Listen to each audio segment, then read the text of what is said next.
السلام علیکم ورحمۃ اللہ۔ آج ہم بات کریں گے کہ روزے کی اہمیت کیا ہے۔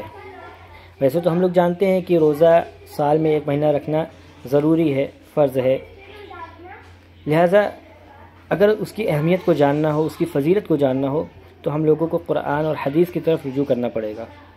قرآن میں تو اللہ تعالیٰ نے صاف ارشاد فرما دیا ہے کہ روزہ تم پر فرض کیا گیا ہے جیسے کہ تم سے پہلے کی قوموں پر فرض کیا گیا تھا، اور یہ گنتی کے چند دن ہیں۔ چنانچہ جو چیز قرآن میں بیان کر دی جائے، جس کا حکم قرآن میں ذکر کر دیا گیا ہو اور وہ بھی فرض کے طور پر، تو یقیناً بہت زیادہ اہم ہوگا۔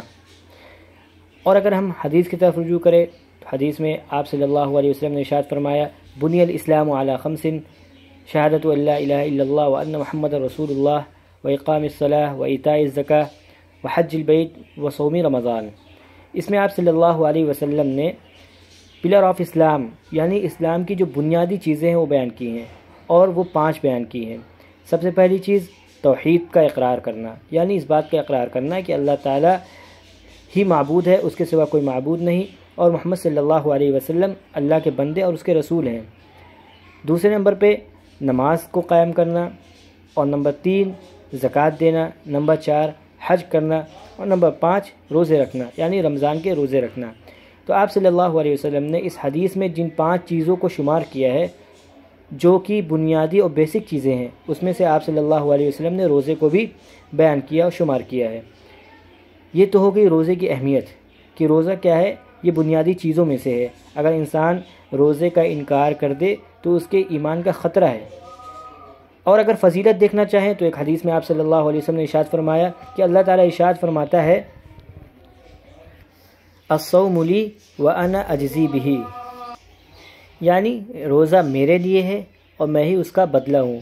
اور بعض لوگوں نے اس حدیث کے دوسرے حصے کو وانا اجزا بہ بھی پڑھا ہے، جس کا مطلب یہ ہے کہ میں ہی اس کا بدلہ ہوں۔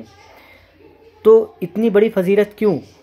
نماز کے بارے میں اس طرح کی کوئی حدیث نہیں ہے، زکوٰۃ کے بارے میں نہیں ہے، حج کے بارے میں نہیں ہے، لیکن روزے کے بارے میں اللہ تعالیٰ ارشاد فرماتا ہے کہ روزہ میرے لیے ہے اور میں ہی اس کا بدلہ ہوں۔ تو اس کی وجہ یہ ہے کہ روزے کے اندر دکھاوا اور شو آف نہیں ہوتا۔ انسان نماز پڑھتا ہے تو اس کے اندر ریاکاری آ سکتی ہے، کسی کو دیکھ لے تو سجدہ لمبا کر دے، کسی کو دیکھ لے تو قرات اچھی کر دے، تو اس کے اندر ریاکاری کا شبہ ہے، ڈاؤٹ ہے کہ ہو سکتا ہے ریاکاری آ جائے۔ لیکن روزہ ایک ایسی عبادت ہے جس میں ریاکاری اور شو آف نہیں ہو سکتا، یعنی دکھاوے کے لیے نہیں رکھ سکتا انسان، اس لیے کہ روزے کا مطلب ہوتا ہے کہ انسان اپنے آپ کو کھانے پینے اور جنسی خواہشات سے روکے اللہ کی رضا کے لیے۔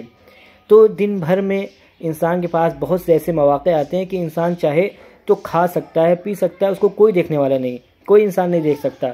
وہ انسان وضو کر رہا ہو تو ایک گھٹ پانی پی لے، وہ انسان کہیں اکیلے میں ہو تو کچھ کھا لے، اس کو کوئی نہیں دیکھ رہا سوائے اللہ کے، لیکن پھر بھی بندہ نہیں کھاتا، وہ اپنے آپ کو روکے رکھتا ہے، پیاسا رکھتا ہے، برداشت کرتا ہے، پیاس بھوک برداشت کرتا ہے، تکلیف برداشت کرتا ہے، صرف کس لیے کہ اللہ دیکھ رہا ہے، میں نے روزہ اللہ کی رضا کے لیے رکھا ہے۔ تو بندہ روزہ جو رکھتا ہے اس کے اندر ریاکاری بالکل نہیں ہوتی، وہ خالص اللہ کے لیے ہوتا ہے، تو اللہ تعالیٰ اس کا بدلہ بھی اسی حساب سے دے گا۔ تو اللہ تعالیٰ نے ارشاد فرما دیا کہ روزہ میرے لیے ہے اور میں ہی اس کا بدلہ ہوں، یا میں ہی اس کا بدلہ دوں گا۔ اللہ تعالیٰ ہم سب کو اخلاص کے ساتھ روزے رکھنے کی توفیق عطا فرمائے، اور اس رمضان کے مہینے میں ہر نیک عمل کرنے اور برائیوں سے بچنے کی توفیق عطا فرمائے، آمین۔